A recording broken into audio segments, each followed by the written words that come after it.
Hello again, folks. Today we're going to be tackling course materials related to Chapters 7 and 3 of your textbook. In other words, we're going to talk about both creativity, learning styles, and other instances of developing your skills related to surviving college. Let's dive right in. Eduardo Brasino is going to talk to you a little bit about how to get better at the things that you care about. Working hard but not improving? You're not alone.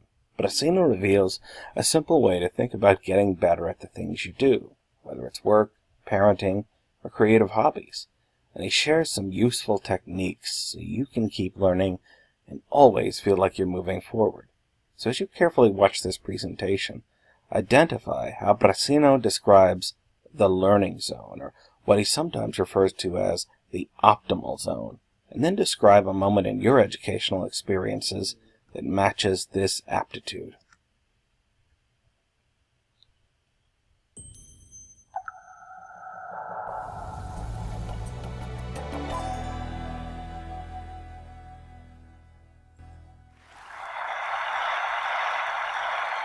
Most of us go through life trying to do our best at whatever we do, whether it's our job, family, school, or anything else. I feel that way. I try my best. But some time ago, I came to the realization that I wasn't getting much better at the things I cared most about, whether it was being a husband, or a friend, or a professional or teammate. And I wasn't improving much at those things, even though I was spending a lot of time working hard at them. I've since realized from conversations I've had and from research that this stagnation, despite hard work, turns out to be pretty common. So I'd like to share with you some insights into why that is and what we can all do about it. What I've learned is that the most effective people and teams in any domain do something we can all emulate. They go through life deliberately alternating between two zones, the learning zone and the performance zone. The learning zone is when our goal is to improve. Then we do activities designed for improvement, concentrating on what we haven't mastered yet, which means we have to expect to make mistakes, knowing that we will learn from them. That is very different from what we do when we're in our performance zone, which is when our goal is to do something as best as we can, to execute. Then we concentrate on what we have already mastered and we try to minimize mistakes. Both of these zones should be part of our lives, but being clear about when we want to be in each of them, with what goal, focus, and expectations, helps us better perform and better improve. The performance zone maximizes our immediate performance, while the learning zone maximizes our growth and our future performance. The reason many of us don't improve much despite our hard work is that we tend to spend almost all of our time in the performance zone. This hinders our growth, and ironically, over the long term, also our performance. So what does the learning zone look like? Take Demosthenes, a political leader and the greatest orator and lawyer in ancient Greece. To become great, he didn't spend all his time just being an orator or a lawyer, which would be his performance zone, but instead he did activities designed for improvement. Of course, he studied a lot. He studied law and philosophy with guidance from mentors, but he also realized that being a lawyer involved persuading other people, so he also studied great speeches and acting. To get rid of an odd habit he had of involuntarily lifting his shoulder, he practiced his speeches in front of a mirror, and he suspended a sword from the ceiling so that if he raised his shoulder, it would hurt. To speak more clearly despite a lisp, he went through his speeches with stones in his mouth. He built an underground room where he could practice without interruptions and not disturb other people, and since courts at the time were very noisy, he also practiced by the ocean, projecting his voice above the roar of the waves. His activities in the learning zone were very different from his activities in court, his performance zone. In the learning zone, he did what Dr. Anders Ericsson calls deliberate practice. This involves breaking down abilities into component skills, being clear about what sub-skill we're working to improve, like keeping our shoulders down, giving full concentration to a high level of challenge outside our comfort zone, just beyond what we can currently do, using frequent feedback with repetition and adjustments, and ideally engaging the guidance of a skilled coach, because activities designed for improvement are domain-specific, and great teachers and coaches know what those activities are and can also give us expert feedback. It is this type of practice in the learning zone which leads to substantial improvement, not just time on task, performing. For example, research shows that after the first couple of years working in a profession, performance usually plateaus. This has been shown to be true in teaching, general medicine, nursing, and other fields. And it happens because once we think we've become good enough, adequate, then we stop spending time in the learning zone. We focus all our time on just doing our job, performing, which turns out not to be a great way to improve. But the people who continue to spend time in the learning zone do continue to always improve. The best salespeople, at least once a week, do activities with the goal of improvement. They read to extend their knowledge, consult with colleagues or domain experts, try out new strategies, solicit feedback, and reflect. The best chess players spend a lot of time not playing games of chess, which would be their performance zone, but trying to predict the moves grandmasters made and analyzing them. Each of us has probably spent many hours typing on a computer without getting faster. But if we spend 10 to 20 minutes each day fully concentrated on typing 10 to 20% faster than our current reliable speed, we would get faster, especially if we also identify what mistakes we're making and practice typing those words. That's deliberate practice. In what other parts of our lives, perhaps that we care more about, are we working hard but not improving much because we're always in the performance zone? Now, this is not to say that the performance zone has no value. It very much does. When I needed knee surgery, I didn't tell the surgeon, poke around in there and focus on what you don't know. We'll learn from your mistakes. I looked for a surgeon who I thought would do a good job, and I wanted her to do a good job. Being in the performance zone allows us to get things done as best as we can. It can also be motivating, and it provides us with information to identify what to focus on next when we go back to the learning zone. So the way to high performance is to alternate between the learning zone and the performance zone, purposefully building our skills in the learning zone, then applying those skills in the performance zone. When Beyonce is on tour, during the concert, she's in her performance zone. But every night when she gets back to the hotel room, she goes right back into her learning zone. She watches a video of the show that just ended. She identifies opportunities for improvement for herself, her dancers, and her camera staff. And the next morning, everyone receives pages of notes with what to adjust, which they then work on during the day before the next performance. It's a spiral to ever-increasing capabilities, but we need to know when we seek to learn and when we seek to perform. And while we want to spend time doing both, the more time we spend in the learning zone, the more we'll improve. So how can we spend more time in the learning zone? How can we spend more time in the learning zone? This is the fundamental question that we're going to be tackling during our lecture and our online discussions in the next few weeks. As Sindula Malathanan says in Solving Social Problems with a Nudge, we tend to think the problem is solved when we solve the technology problem. But human innovation, the human problem, still remains. It's a great frontier that we've left. This isn't about the biology of people. It's now about the brains, the psychology of people. And innovation needs to continue all the way through the last mile. See, what's really puzzling and frustrating about the last mile is that the first 999 miles are all about science. In other words, they're all about performance, what's going to solve our problems. No one would say, hey, I think this medicine works, go ahead and use it. We have testing. We go to the lab, we try it again and have refinement. But you know what we do on the last mile? Oh, this is a good idea. People will like this. Let's put it out there. The amount of resources we put in are disparate. We put billions of dollars into fuel-efficient technologies. How much are we putting into energy that will change our behavior in a credible, systemic, testing way? So most of our problems, when it comes to education and learning, are not necessarily about best practices. We already know how to learn. It's about overcoming our own psychological foibles and hang-ups, which, in the case of Brasino, means getting out of our performance zone and into our learning zone. Now, your textbook has some special terminology about this. They call it the difference between a growth and a fixed mindset.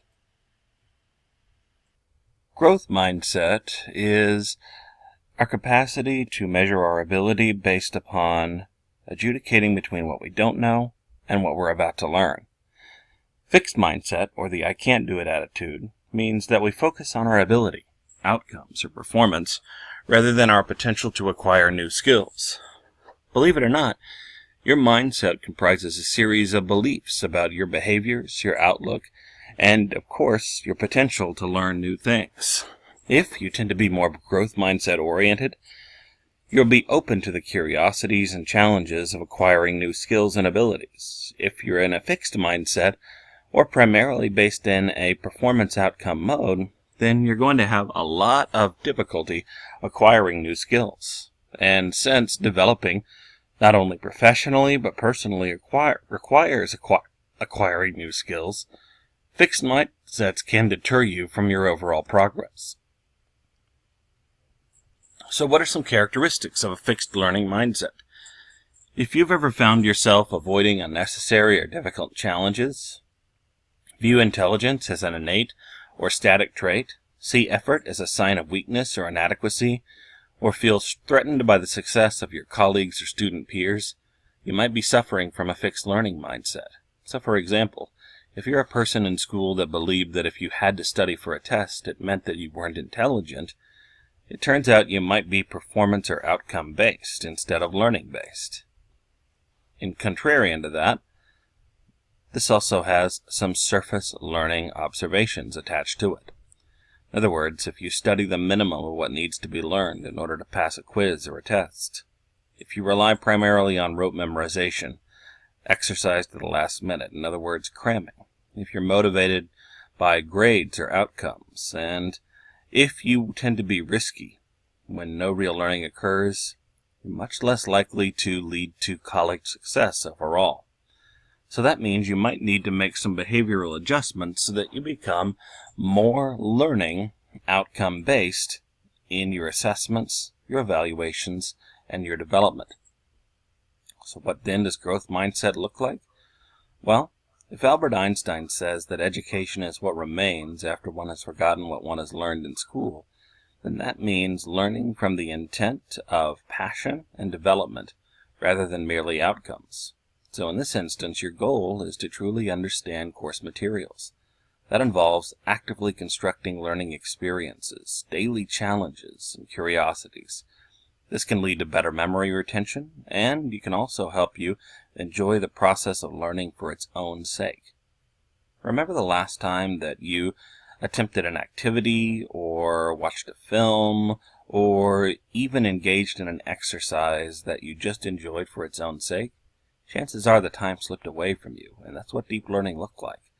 So deep learners use more thinking skills because they think about the way that they think in regards to the things that they're learning.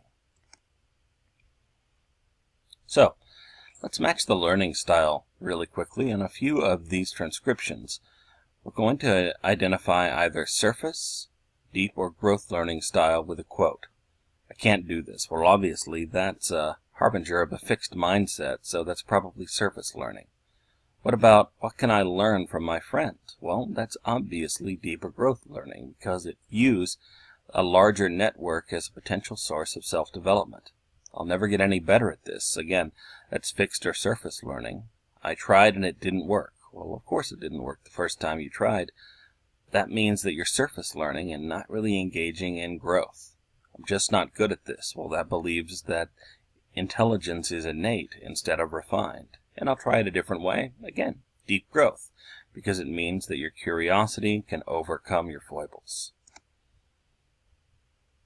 So with that in mind, let's look at the way that this person is trying to overcome the pressures of taking blood pressure. They're working on a diploma or degree program in registered nursing, and so they're trying to refine their skills at taking blood pressure because they want to be a dental assistant.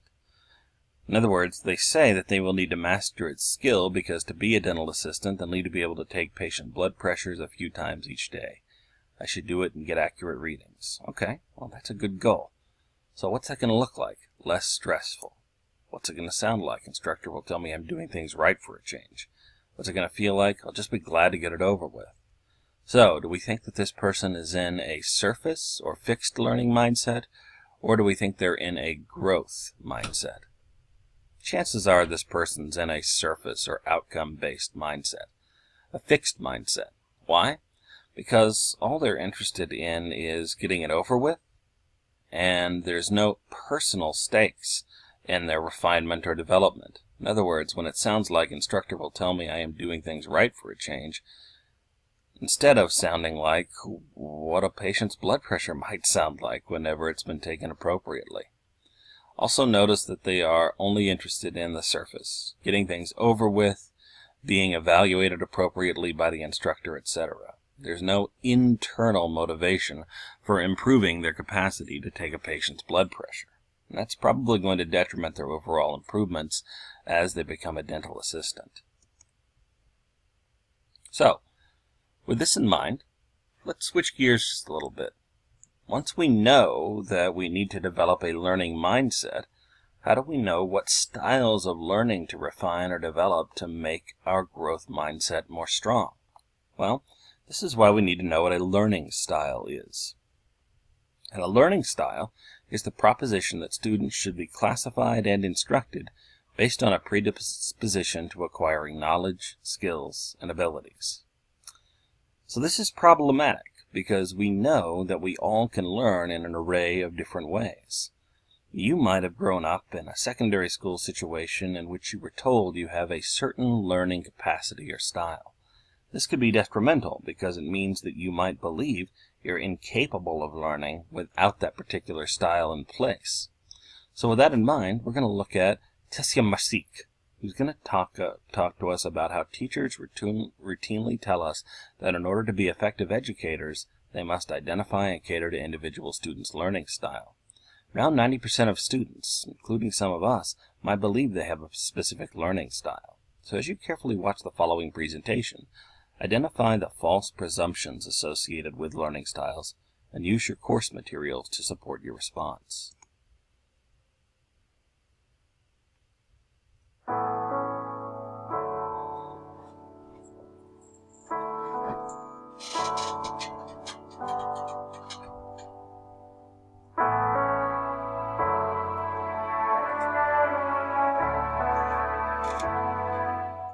There's actually a few different versions, actually many different versions of learning styles, but probably the most common ones, the one that you've heard of, is that some of us are auditory learners, where we learn best by listening to things, and that some of us are more visual learners, where we learn best by seeing things, and that some of us might be more tactile or kinesthetic learners, where we learn best by actually doing things or engaging in physical activities. How many of you have heard of that before? Well, the good news and bad news. Bad news is, if you believe in learning styles, you're actually wrong. And I'll explain that in just a minute. But the good news is that it's not entirely your fault. This belief in learning styles is incredibly pervasive. It's so common that few people ever think to even question it, right? It sounds so logical. It sounds so real.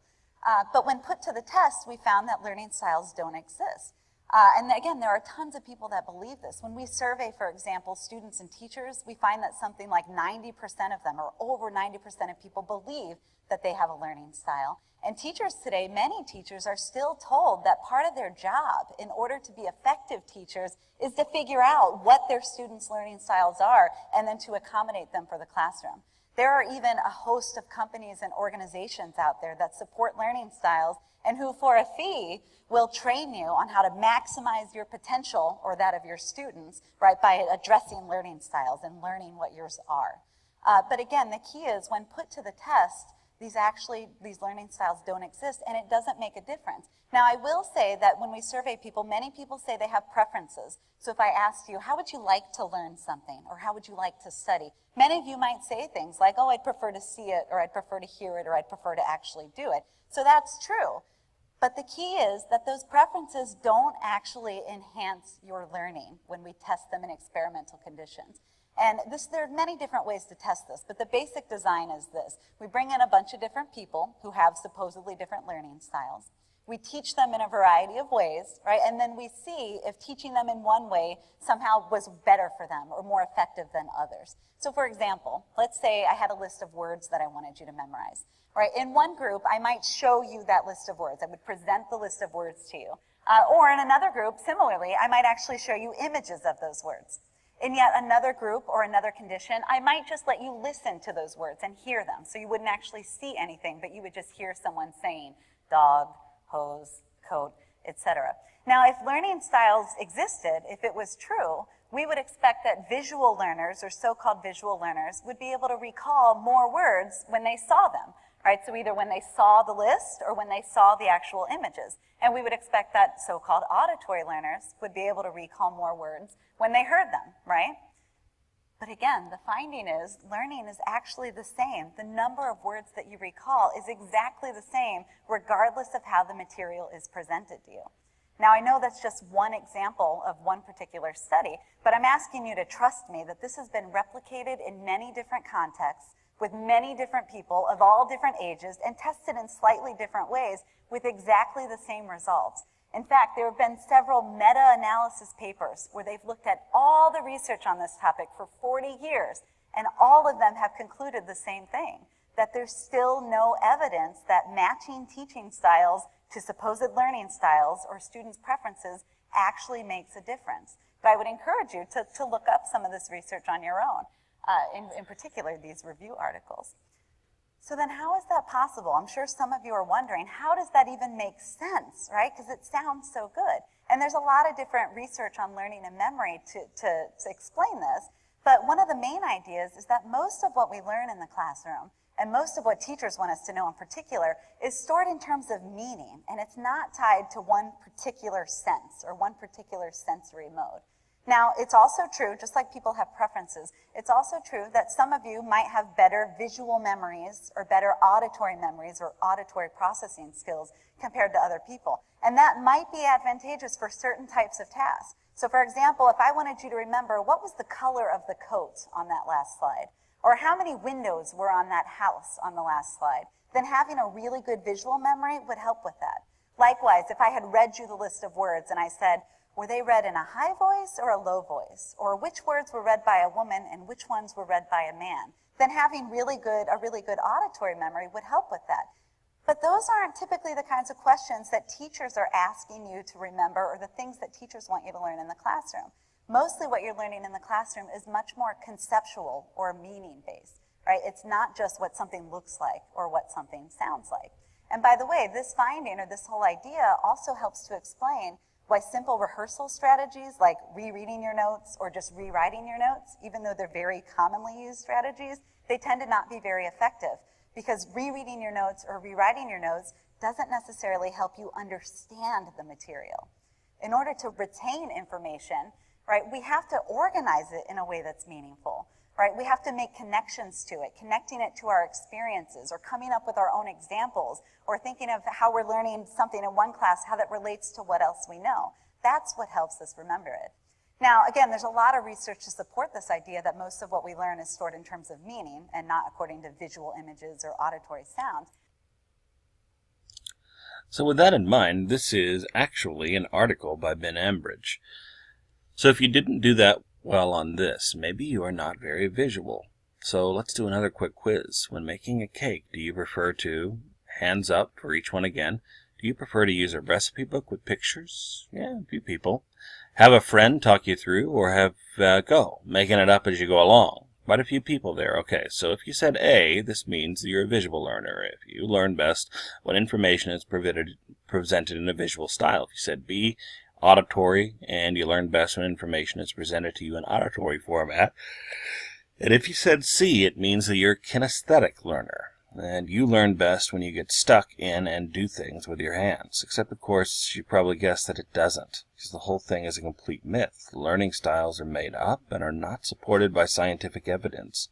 So we know this because in tightly controlled experimental studies, when learners are given material to learn either in their preferred style, it makes no difference at all the amount of information that they retain.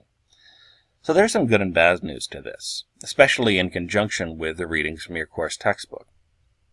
In one instance, it's bad news because a lot of the things that you have been taught about the way that you learn might be misappropriated. The good news, though, is that we've identified an easy way to remove ourselves from fixed mindset. Because if you self-identify, for example, as a person with visual preferences, That means that the easiest way to develop or refine your overall learning is to try a new learning preference. So with that in mind, let's look at some common misconceptions about learning styles. Myth number 1. Students should use their premium learning style as much as possible. Well, even the previous presentations that we've identified understand that we all have a learning preference. But that preference can be a lot like a bubble, and that bubble can keep us from growth and development. So absolutely not. There are simply some tasks that you're going to have to engage your non-preferential learning style towards. Myth number 2. If I'm deficient in one learning style, my others will compensate for the deficit. Again, this isn't true. There are just some things that some of us have to work a little bit more hard at in order to overcome challenges and obstacles related to acquiring and understanding certain concepts. And myth number 3, if I don't have a proficiency, some things will always be inaccessible. No, it's possible to refine and develop all of our cognitive skills related to differentiated learning preferences. So that's actually good news for those of us that struggle with fixed learning mindset or outcome-based learning. Daniel Willingham, in Hypothesis non-fiable, answers a couple of questions in relationship to this. When pressed with a question or query, how can you not believe that people learn differently? Isn't it obvious? People do learn differently, he admits, but I think it's very important to say exactly how they learn differently and focus our attention on those differences that really matter. I think that often when people believe that they observe obvious evidence for learning styles, they're mistaking it for ability. In other words, they're mistaking learning outcomes for performance outcomes. So, what would good evidence for styles look like? There is some evidence that people who say they like to think in words, verbalizers, will do so when given the opportunity. And that people who say they like to think in pictures, visualizers, will do so when they can, but they don't perform the task any better when using their preferred style than when they don't. So you think all kids should be treated the same way? And here's the point that I'd like to make. Daniel Willingham says not at all. Teachers use their experience to differentiate instruction, knowing that saying good job will motivate one child but embarrass another. One way that science might be useful to teachers is to provide them with categories. I can give them a short survey and then tell you whether they're introverted, extroverted, or in between. Lots of data shows that introverts are likely to be embarrassed when praised in front of others. So we know that we all have learning preferences, relationships to things like learning or outcome-based education. So with that in mind, how can you understand your preferences and thus identify some ways that you can exfoliate, develop, and refine those preferences a little bit more in depth? Well, generally, visual learners, people with visual preferences, have a higher proficiency in analyzing diagrams, charts, and graphs. They may contextualize information via images and tend to be overwhelmed by prevalent images and visual aids. Auditory learners have a capacity to absorb intricate details and can exercise careful listening. They may avoid eye contact and focus exclusively on listening when they're flummoxed, and they read aloud to grasp especially complex ideas and concepts. Perhaps you're a reader or a writer. That means you possess intuitive understanding of reading and writing as a form of thinking. You might even refine or edit notes to engage in material. And that means you could struggle with absorbing ideas and concepts without references. Kinetic or kinesthetic learners tend to have a strong preference for synthesizing information via application. Practice, practice, practice. They might devise illustrations or examples as mnemonic aids, and they may use manipulatives to enhance their concentration. In other words, if there was a student in your class that always flipped their pencil or maybe even had a sanctioned fidget spinner, they might be a kinetic learner. So, with that in mind, let's look at this diagnostic workshop. Myra is pulling her hair out over a mathematics class she enrolled in this term. For some reason, she just can't memorize the formulas for calculating the correct sums. She never has any trouble memorizing information and can usually recall phone numbers after hearing them only one time. However, Myra has found herself talking out loud during study sessions, trying to pronounce difficult words, and she can't remember the sequences of formulas during quizzes or exams. So we might say that Myra has a preference toward auditory learning. But in the same breath, is auditory learning the best way for her to overcome all of these formulas? No. Likely, conceptual kinetic learning is going to help Myra overcome. So she needs to move out of her fixed learning mindset and into a learning mindset, to take some low risks or low risk settings into account whenever she attempts these formulas. All right, folks, that's all we've got for today. Make sure that you complete both your quizzes and your discussion journals. And, of course, we also have an upcoming learning outcome assignment that's been posted to our Canvas site as well. In the meantime, have a great day and reach out to me with any questions.